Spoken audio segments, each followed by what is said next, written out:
My name is Rashi Kuhr. I'm a school psychologist, the director of psychological services in Ma'ale Ephraim. I was also privileged to work on the adaptation of the new intelligence test that's coming out this year in Israel. But I have a learning disability that I've always had to try and overcome. Over the past 25 years, I've worked in schools. And I feel like you can divide students into two broad categories. There are students who develop language from a young age, whose parents read to them a lot, and in kindergarten and first grade, they smoothly learn to read, and then they latch onto it, and they read in their free time. These are kids who you see at the libraries, holding a book, standing next to their parents, who are also holding a book to exchange. These are students who will likely do well in school and also do well in life. But there are other students who, as kids, were cute and clever also. Their parents also tried to read to them when they were young. But in elementary school, they didn't latch on to reading. Maybe because they had a reading disability, or for whatever reason, they just didn't connect to reading. And those kids tend to spend their time playing video games, watching YouTube videos, and doing things that give them instant gratification. It's far less clear if those students will do well in school or fulfill their potential in life. I myself fall squarely into this second category of student. I did not pick up reading well in the first grade. My reading was slow and choppy.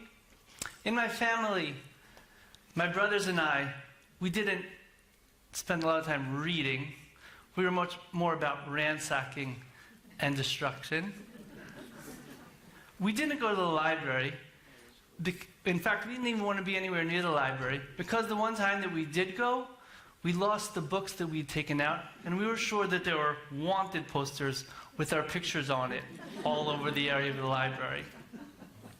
But my friends were readers, and I would overhear them talking about the latest movie that came out and how horrible it was as compared to the book. And I didn't read the book, and now I lost all interest in seeing the movie, and I just felt out of the loop. But I got by because I have decent listening comprehension skills, and I learned to befriend the best summarizers.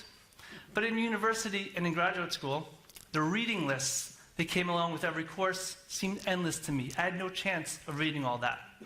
One thing that turned out to be a blessing in disguise is that my handwriting is totally illegible.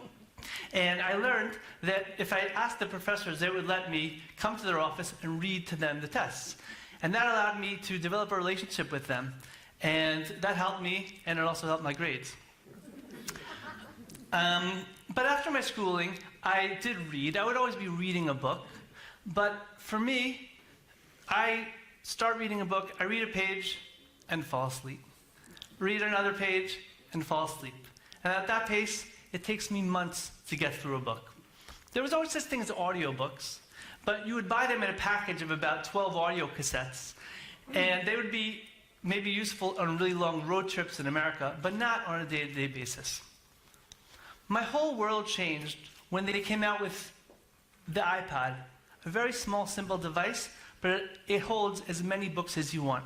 At that time, they also started creating audiobooks for pretty much every book that came out. And from that time until now, I listen to books in the way that I always dreamt of reading them. I listen on the way to work, in the car. I listen when I'm cooking, when I'm cleaning, when I'm standing in line, when I'm walking from place to place. And any time that my mind, that my eyes and my hands are busy, but my mind is free, which turns out to be a lot of time. And I went from someone who reads a book every few months to someone who reads more than a book a week. At work, I specialize in psychoeducational testing.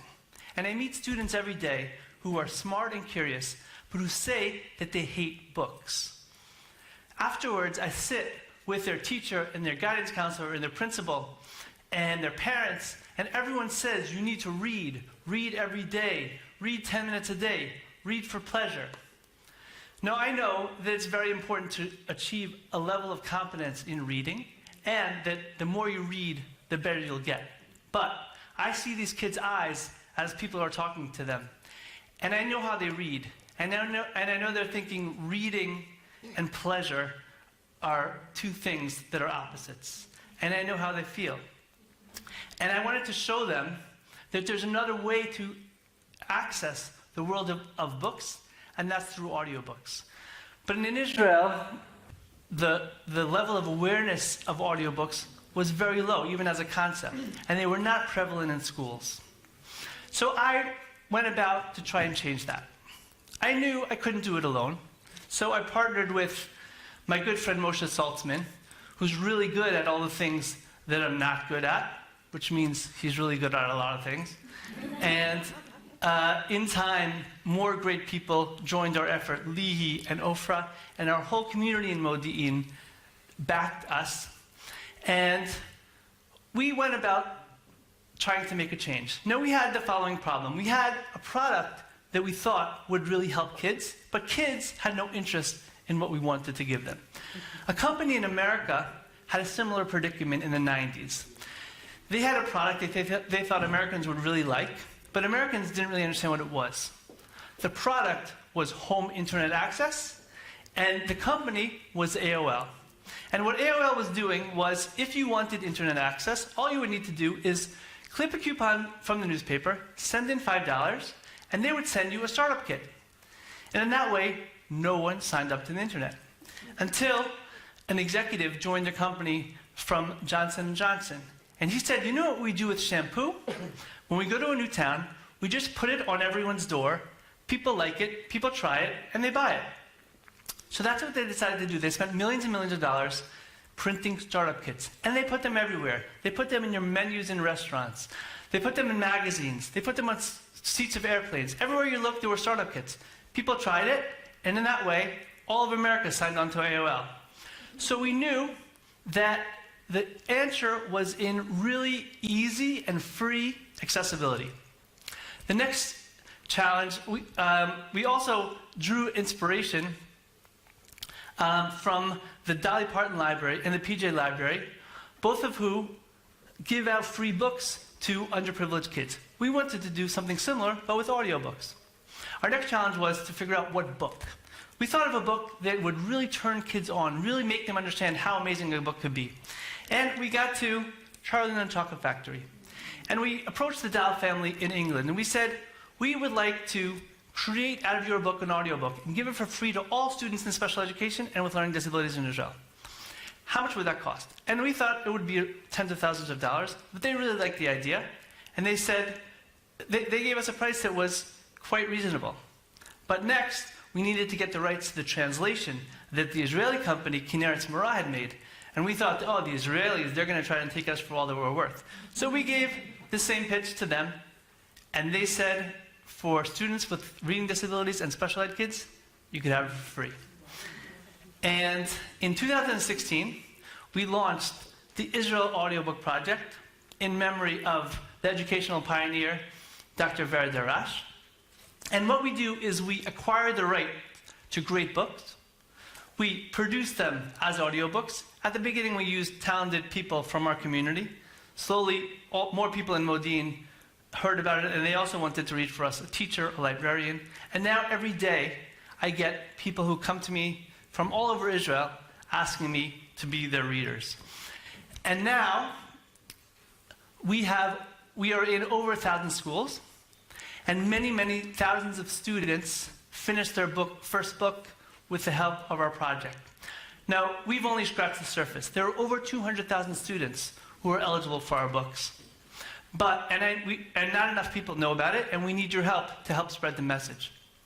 But at least now, when a student tells me he hates books, I say, really? Take out your phone. And I recommend a great book, press play, and 5 minutes later, I press stop. And they say, no, don't stop. And a day or two later, they call me and they say, yeah, we finished the book, could you recommend another one?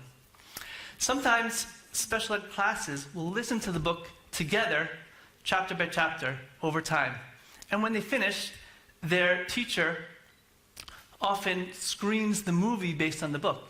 And every time the class says that the movie was terrible as compared to the book. when I was going through this talk with my son now is in the Army, and he's actually reading books much more than he ever had. And he told me, movies are like a one-night stand. Books are like a relationship. And I thought that's a really good insight. But I know what you're thinking. You're thinking, is it really reading when you read a book? Isn't it cheating to listen to a book? Of course, my answer to that is no. The thing that is amazing about books are its content. The things that broadens your horizons, allows you to amass knowledge, increases your vocabulary, sharpens your thinking skills, that's the content of the book. Reading is just the delivery system. My wife is a pediatrician, and kids come to her every day who are very sick. They need antibiotics. It's not important if they take it in a pill form or in a syrup form or intravenously. What's important is that they get the antibiotics. The content is what's important. The delivery system is not that important. In cars, you used to only have manual transmissions, and you would have to constantly upshift and downshift to go faster and slower, until they created automatic transitions that switched gears for you seamlessly and in the smoothest possible way, giving you the best driving experience. To me, that's kind of like audiobooks. They choose narrators who read the books at a perfect pace, who enunciate the words, who use accents and voices to bring the book alive in the best possible way. Now, a lot of people say, doesn't it impede your imagination when you listen to a book? Well, for me, when I listen to a book, let's say when I actually read a book, and let's say I'm on the couch, I never know if I should put my head on the pillow and put the book on my chest, but in that case my forearms get tired. Or if I should put the book on the couch and prop myself on pillows, but in that case my elbows get tired. Both ways, I'm fighting my eyes from not closing. All those things impede my imagination. When I listen to a book, let's say I'm on the couch, I could just close my eyes and let my imagination run wild. Now, I admit that sometimes I fall asleep that way too. But it's a sleep out of guided imagery, a restful, relaxing sleep, as opposed to the one that I just get to through relenting to exhaustion. Now, another thing people say is that it's not authentic if you listen to a book. Well, I listened to the book called Born Standing Up by my favorite comedian, Steve Martin, and I could have imagined in my head his voice as I listened to the book. But when Steve Martin himself reads it to me, it's a lot more authentic. I listened to Angela's Ashes about a boy growing up in Ireland many, many years ago. And I could have tried to imagine an Irish accent in my head as I'm reading. But when Frank McCord, the author of the book, who actually lived the story, reads it in his Irish accent, it's actually a lot more authentic, in my opinion. Either way, when they study people listening to books as opposed to reading them, they find that the same areas of the brain light up when you read a book as when you listen. That students can comprehend 2 grade levels higher by listening than by reading.